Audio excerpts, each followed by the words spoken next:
नमस्कार, डेली 24 भारत देख रहे हैं आप। मैं हूं आपके साथ साहिल धुलिया। बुलेटिन की शुरुआत करते हैं। दिल्ली से यूपी तक कोहरा। उत्तर भारत में घने कोहरे का अलर्ट जारी कर दिया गया है। प्रदूषण की दोहरी मार देखने को मिल रही है। 22 ट्रेनें और 35 उड़ानें लेट हो गई हैं। तो राजधानी दिल्ली समेत देश भर में कड़ाके की ठंड पड़ रही है। अब मौसम विज्ञान विभाग ने 18 से 22 दिसंबर 2025 के बीच उत्तर भारत के कई हिस्सों में घने से बहुत घने कोहरे और शीतलहर को लेकर चेतावनी जारी की है। मौसम विभाग के अनुसार उत्तर प्रदेश, पंजाब, हरियाणा और उत्तराखंड में सुबह और शाम के समय विजिबिलिटी काफ़ी कम रह सकती है, जिससे सड़क, रेल और हवाई यातायात प्रभावित होने की आशंका है। वहीं जम्मू कश्मीर, लद्दाख, हिमाचल प्रदेश और उत्तराखंड में 18 से 23 दिसंबर के दौरान बारिश और बर्फबारी हो सकती है।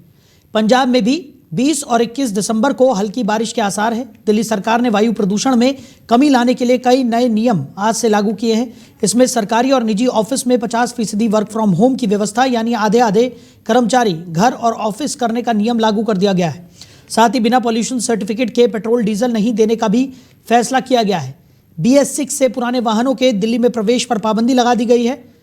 मौसम की मार से करीब 22 ट्रेनें लेट चल रही हैं। वहीं 35 उड़ानों में भी देरी की खबर है। तो 22 ट्रेनें और 35 उड़ानें यहां पर रद्द हो गई हैं। ये 6 तस्वीरें देश भर से हम आपको दिखा रहे हैं। दिल्ली, चंडीगढ़, पटना, प्रयागराज, महाराष्ट्र और तमिलनाडु की तस्वीरें, जहां पर ठंड का प्रकोप अब बढ़ता हुआ नजर आ रहा है और कोहरे की मार भी पड़ती हुई दिखाई पड़ रही है।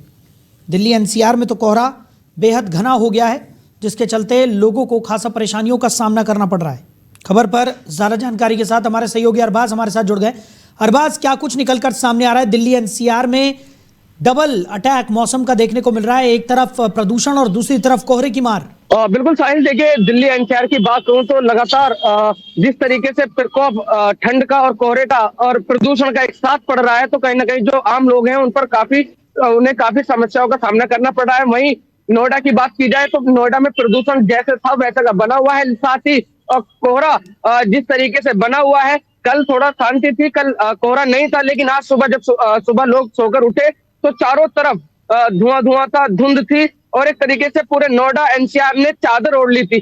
चारों तरफ कोहरा था। आप कुछ दूरी पे जो चीजें हैं उनको देख नहीं पा रहे थे। जो बड़ी बड़ी बिल्डिंगें हैं उनको नहीं देख पा रहे हैं, क्योंकि बहुत ज्यादा कोहरा है। क्योंकि ये जो उत्तरी पश्चिमी जो हवा है 11 किलोमीटर प्रति घंटे का उससे चल रही है, तो कहीं ना कहीं उसकी जो कमी है उससे भी कोहरा बढ़ रहा है। वही बात की जाए प्रदूषण की, प्रदूषण में लगातार जिस तरीके से नोएडा में ग्रेफ 4 लागू कर दिया गया है, लेकिन अभी भी कई जगहों पर निर्माणाधीन जो बिल्डिंगें बन रही थी, क्योंकि ग्रेफ 4 का मतलब होता है जहां भी चीजें बन रही हैं, निर्माणाधीन बिल्डिंगें हो या तंदूर जलाना हो या लकड़ियां जलाना हो या मिट्टी डालना हो, सब चीजों को बंद कर दिया जाता है। लेकिन कहीं ना कहीं अभी भी देखने को मिल रहा है जगह जगह पर निर्माणाधीन जो बिल्डिंगें हैं उनका अभी भी काम चल रहा है। जी बिल्कुल अरबाज, और कई जगहों पर नियमों का उल्लंघन होता हुआ नजर भी आ रहा है और काफ़ी गंभीर मसला ये है, क्योंकि प्रदूषण लगातार बढ़ता जा रहा है और लोगों को खासा परेशानियों का सामना भी यहाँ पर करना पड़ रहा है। हालांकि सरकार की तरफ से तमाम एहतियातन कदम यहाँ पर उठा लिए गए हैं। ग्रेफ 4 दिल्ली में लागू कर दिया गया है। नोएडा में भी लगातार तमाम प्रतिबंध लगाए गए हैं। दिल्ली में BS6 से जो नीचे के वाहन हैं उनकी एंट्री पर भी आज से पाबंदी लगा दी गई है। बिना PUC के अब पेट्रोल और डीजल भी यहाँ पर उपभोक्ताओं को उपलब्ध नहीं हो पाएगा। यानी तमाम व्यापक कदम तो यहाँ पर उठाए जा रहे हैं, लेकिन स्थिति अब भी गंभीर बनी हुई है। और मौसम विभाग की अगर हम बात करें तो वहाँ से भी यही कहा जा रहा है कि अभी फिलहाल कई दिनों तक मौसम इसी तरह से जो है वो अपना असर दिखाता रहेगा। बिल्कुल, देखिए मौसम विभाग की बात की जाए तो मौसम विभाग ने रविवार और सोमवार तक को येलो अलर्ट जारी कर दिया। येलो अलर्ट के साथ रेड अलर्ट भी जारी कर दिया है। कहीं ना कहीं जिस तरीके से जो प्रदूषण का प्रकोप है या ठंड कोहरे का प्रकोप है लगातार लोगों पर हावी हो रहा है। कहीं ना कहीं जो ट्रैफिक की बात की जाए, नोएडा ट्रैफिक पुलिस की बात की जाए तो जब सबसे पहले कोहरा पड़ा था तो उसी दिन लगातार दर्जन गाड़ी एक साथ गाड़ी आपस में टकराई थी, जिसकी वजह से काफी लोगों को चोट आई थी। उसी चीज को लेकर एक बैठक की गई। बैठक द्वारा जो कि यमुना एक्सप्रेस की बात की जाए, वहां पर लगातार ट्रैफिक पुलिस को बाहरी बल में तैनात किया गया है। जो गाड़ियां तेज चल रही है उनको रोककर उन पर सख्त कार्रवाई की जा रही है। CCTV कैमरे से निगरानी रखी जा रही है, लेकिन लोग मानने को तैयार नहीं है, क्योंकि सड़कों पर कुछ सुरक्षित अपने हाथों में होती है, लेकिन लगातार गाड़ियां तेज चला रहे हैं, कोहरे की फिक्र नहीं कर रहे हैं। लेकिन इस कोहरे में अलर्ट जारी हो चुके हैं, सब चीजें जारी हो चुकी हैं। जी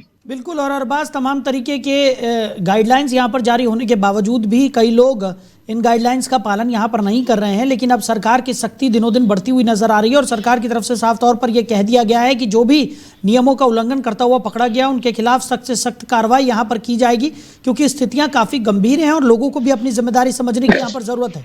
बिल्कुल, देखिए, नोएडा प्राधिकरण के सीईओ लोकेश एम ने अभी 2 दिन पहले एक बैठक बुलाई थी। बैठक के दौरान उन्होंने सभी को समझाया था, बुझाया था, उनको लताड़ लगाई गई थी और एक नई टीम का गठन किया गया है जो कि बाजारों में जो ऐसी जगहों पर घूम रही है तो जहां पर सबसे ज्यादा प्रदूषण फैलता है, फैक्ट्रियों की बात की जाए, वहां पर जुर्माना लगाया जा रहा है। जो निर्माणाधीन बिल्डिंगें बन रही हैं या सड़कों पर जिस तरीके से जो सड़क होती है उसके पास जो मट्टी पड़ी होती है, गाड़ियां उस पर चलती हैं, तो जब मट्टी की धूल उड़ती है उससे प्रदूषण बन रहा है। तो टीमों का गठन किया गया है, लगातार जुर्माना लगाया जा रहा है, पानी का छिड़काव किया जा रहा है, स्मोक गन का यूज इस्तेमाल किया जा रहा है। लेकिन जिस तरीके से ठंड और प्रदूषण का प्रकोप देखने को मिल रहा है, तो उसी चीज को लेकर जो कि जिला मजिस्ट्रेट मेदर रूपम है, उन्होंने भी छोटे बच्चों को ऑनलाइन क्लास का आदेश जारी कर दिया है। वहीं पर बात की जाए जो ऑफिस में काम करने वाले लोग हैं उनको 50% काम घर पर रहने के लिए बोला है, आधे लोगों को काम करने के लिए बोला है। वहीं नोएडा प्राधिकरण के सीईओ ने भी बताया है कि आप गाड़ी से चल रहे हैं तो लगभग कोशिश की जाए कि एक ऑटो में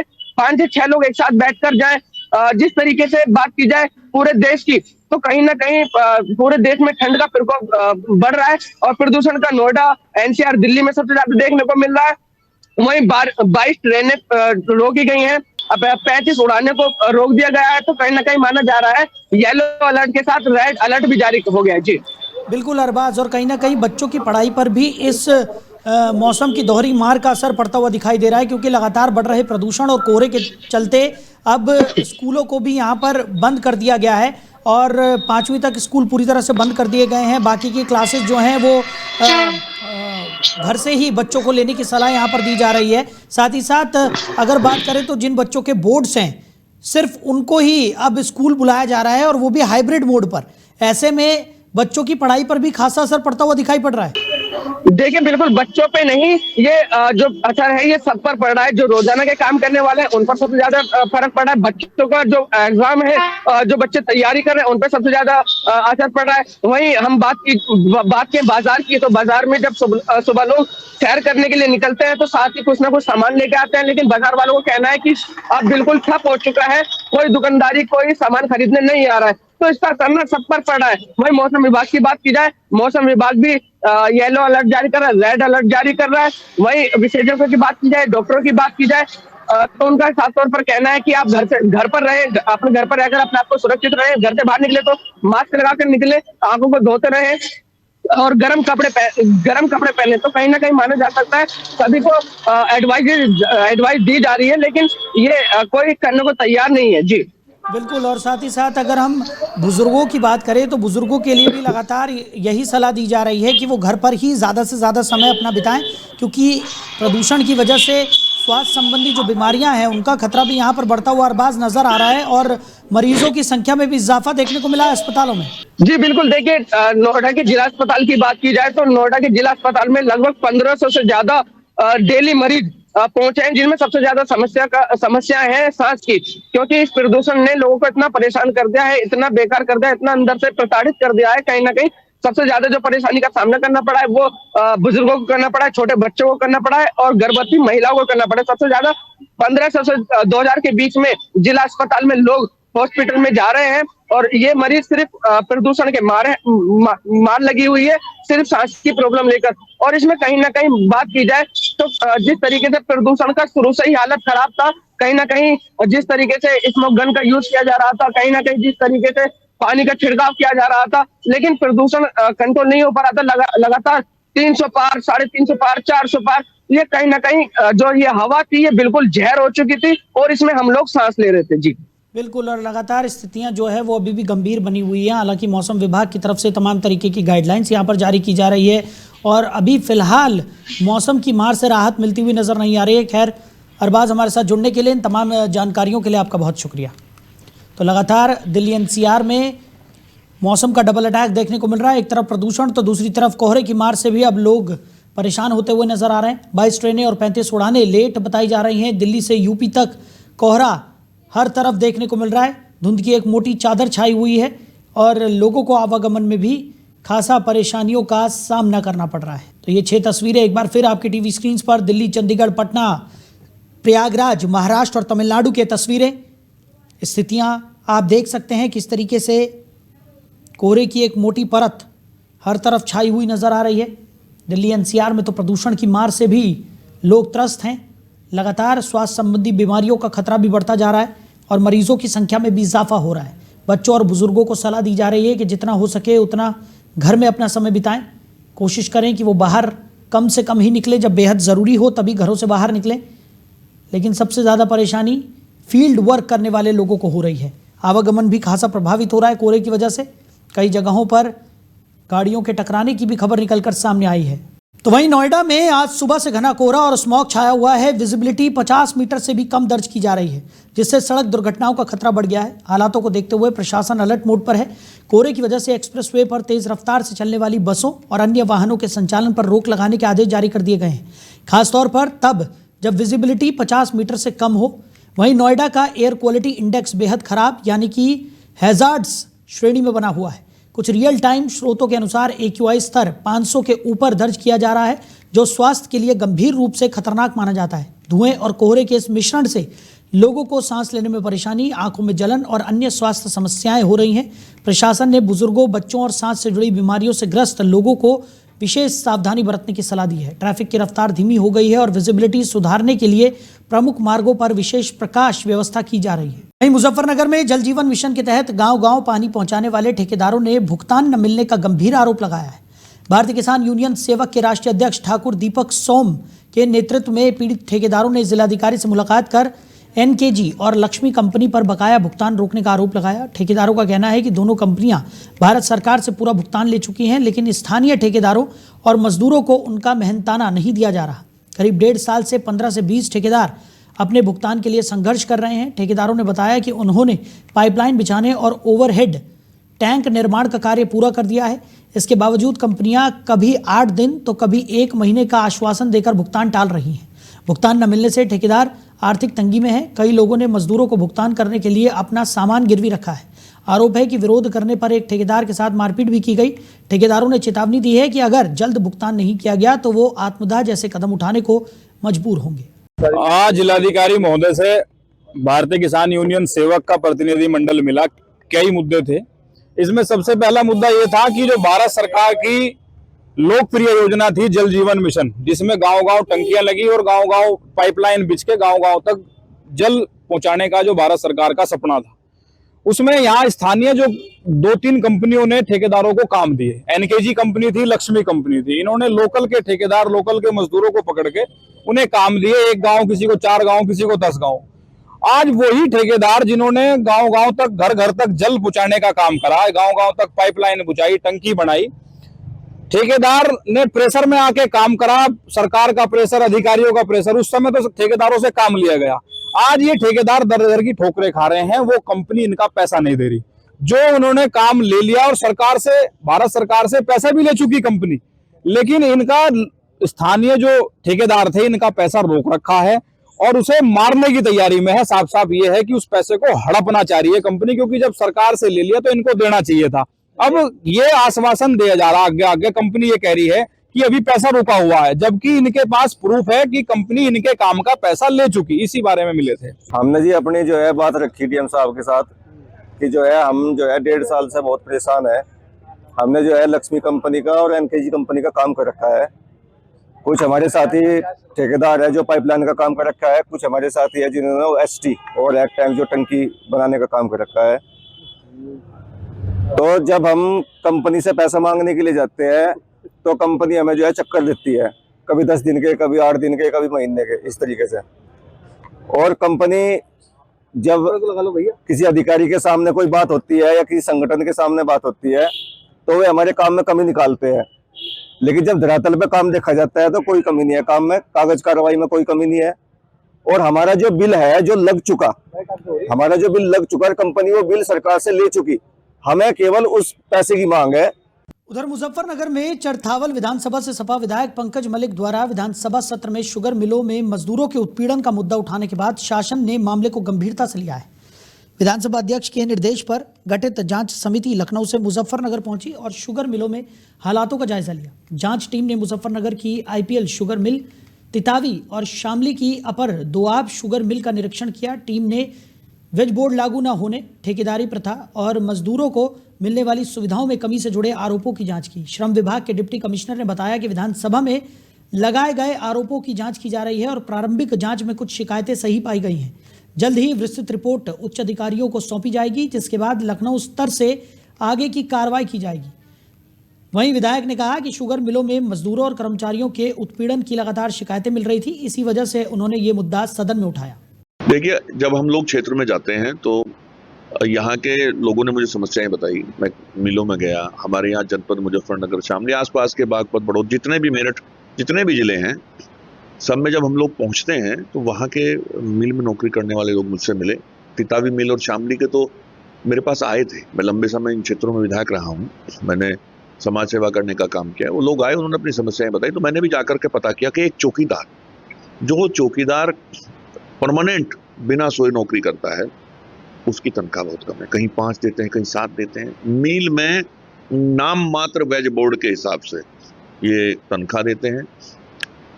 वेज बोर्ड के हिसाब से तनख्वाह बैठती जाता, चाहे कोई भी कर्मचारी हो।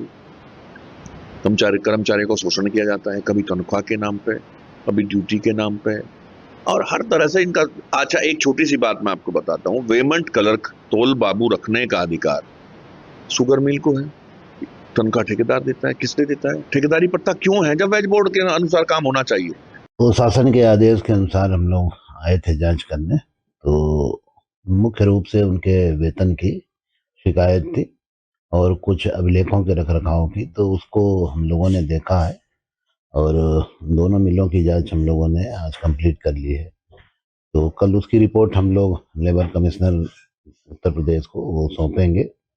तो सामान्यतः जो जांच में चीज़ें, जो 2 तरह के मजदूर हैं, एक तो जो उनके रोल पर हैं, उनको वेज बोर्ड उनको मिल रहा है, और उनकी जो मुख्य शिकायत है कि जो ठेके के मजदूर हैं उनको वेज बोर्ड के अनुसार सुविधाएं नहीं मिल रही।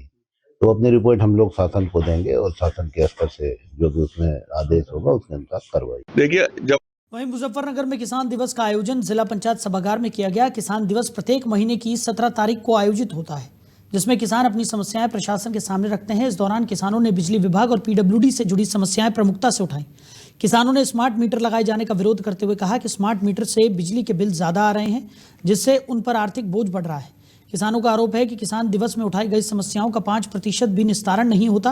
उन्होंने बताया कि पिछले किसान दिवस में सड़क निर्माण से जुड़ी समस्याएं उठाई गई थी, लेकिन अब तक उस पर कोई कार्रवाई नहीं हुई है। किसानों ने प्रशासन से मांग की है कि समस्याओं का समयबद्ध समाधान किया जाए, ताकि किसान दिवस का उद्देश्य पूरा हो सके। किसान दिवस में बिजली की ज्यादा समस्या रही, पीडब्ल्यूडी विभाग की रही समस्या। एक जो बुराइडी से लेकर फड़ौद तक एक सड़क बन रही है 5-5 फुट, हमने पहले किसान दिवस में वो दिया था कि बन जानी चाहिए, वो खोद के छोड़ दिया। वहां से सड़क खोद दी और रोडी जो है सड़क पे ये रखी, अब तक नहीं बनी। एक तो बात थी, बिजली विभाग की बहुत समस्याएं थी। कोई नया एक्शन आया हो, पूछे थे कि स्मार्ट मीटर से दिक्कत क्या हो, उस पर यहाँ किसान जो नाराजगी रहता है किसानों से भी ना, कि जब हम स्मार्ट मीटर नहीं लगवाना, आप क्यों दिक्कत बताया ना दिक्कत बता रहे। ये समस्या चकबंदी की थी, सिंचाई विभाग की थी। इन सभी समस्याओं को लेकर किसान दिवस में यहाँ रखे गया। अब देखो क्या समाधान होता है किसान दिवस तक। अब वो अधिकारियों कहते कि स्मार्ट मीटर से दिक्कत क्या, कोई नया एक्शन आया हो तो पता नहीं था। हमने कहा कि हमें स्मार्ट मीटर जब नहीं लगवाना तो समस्या हो या ना हो, क्योंकि उसमें इतना बिल स्मार्ट मीटर में होगा, किसान उसका बिल नहीं दे सकता। तो हमने मना कर दिया, स्मार्ट मीटर नहीं लगवाना तो आप इस बात को, इस मुद्दे को बंद करो, ये समस्या क्या है। मुजफ्फरनगर से सनसनीखेज खबर सामने आई है, जहां एक अधेड़ व्यक्ति का शव फांसी के फंदे पर लटका मिला। मृतक की पहचान 52 वर्षीय सचिन के रूप में हुई है। बताया जा रहा है कि मृतक के परिजन किसी काम से घर से बाहर गए हुए थे। जब वो लौटे तो सचिन का शव फंदे से लटका हुआ मिला, जिसके बाद इलाके में हड़कंप मच गया। मृतक मूल रूप से गांव खेड़ा रुड़की उत्तराखंड का निवासी था और काफी समय से परिवार के साथ किराए के मकान में रह रहा था। घर में मृतक, उसकी मां और भाई रहते थे। सूचना मिलने पर पुलिस मौके पर पहुंची और शव को कब्जे में लेकर पोस्टमार्टम के लिए भेज दिया गया। पुलिस का कहना है कि मामले की हर बिंदु पर जांच की जा रही है और मौत के कारणों को पता लगाने का प्रयास किया जा रहा है। अभी कुछ देर पहले मुजफ्फरनगर शहर में A to Z colony phase 1 में एक व्यक्ति द्वारा फांसी लगाकर सुसाइड किए जाने की सूचना थाना निमंडी पुलिस को प्राप्त हुई थी। इस सूचना पर थाना निमंडी पुलिस टीम मौके पर पहुंची और फांसी लगा हुआ व्यक्ति को उतारकर उसके शव को कब्जे में लेकर पीएम पंचायतनामा की कार्रवाई पुलिस द्वारा की जा रही है। उनके परिजनों से वार्ता के क्रम में मृतक का नाम सचिन पुत्र विजय, जिसका उम्र 52 साल, अविवाहित है और ये खेड़ा रुड़की उत्तराखंड के रहने वाले 2-3 सालों से ये A2Z कॉलोनी में किराए पे रह रहे थे और इनके साथ मृतक के भाई और माँ भी रह रहे थे। ये कहीं बाहर गए थे तो किसी कारणवश इसने सुसाइड कर लिया। बहरहाल अभी परिजनों से पुलिस टीम अभी बातचीत कर रही है। अभी किसी तरीके का आरोप प्रत्यारोप नहीं लगाया गया है, लेकिन पुलिस द्वारा हर बिंदु पर जांच की जा रही है। जो भी विधिक कार्रवाई है वो पुलिस द्वारा अंजाम की जा रही है। मौके पे कोई समस्या नहीं। तो मुजफ्फरनगर में रील बनाने का नशा थमने का नाम नहीं ले रहा है। ताजा मामला सिटी कोतवाली क्षेत्र की रामलीला टिल्ला चौकी से जुड़ा बताया जा रहा है, जहां समीर नाम के युवक ने चौकी से निकलते हुए रील बनाई और उसे सोशल मीडिया पर अपलोड भी कर दिया। ये वीडियो अब वायरल हो रहा है। बताया जा रहा है कि रील बनाने वाला युवक समीर लद्दावाला इलाके का निवासी है, जिसने ये वीडियो अपने इंस्टाग्राम आईडी पर अपलोड की। गौरतलब है कि इससे पहले भी मीरापुर क्षेत्र में एक युवक की तरफ से खलनायक फिल्म के गाने पर रील बनाने का मामला सामने आ चुका है। अब सवाल यह है कि पुलिस चौकियों के आसपास इस तरह की गतिविधियों पर आखिर कब लगाम लग सकेगी। उधर ग्रेटर नोएडा के जिलाधिकारी मेधा रूपम ने शहर में बने शेल्टर होम का निरीक्षण किया। उन्होंने शेल्टर होम में रह रहे लोगों और महिलाओं से बातचीत कर व्यवस्थाओं का जायजा लिया। डीएम ने रैन बसेरों में रह रहे बेसहारा लोगों से सीधे संवाद किया। अधिकारियों को सख्त निर्देश दिए कि कोई भी व्यक्ति खुले आसमान के नीचे रात न बिताए। ठंड को देखते हुए सभी शेल्टर होम में आवश्यक सुविधाएं सुनिश्चित करने के भी आदेश दिए गए। वहीं मुजफ्फरनगर पुलिस और गौकश के बीच मुठभेड़ हुई। पुलिस की गोली लगने से 20,000 रुपए का इनामी बदमाश घायल हो गया।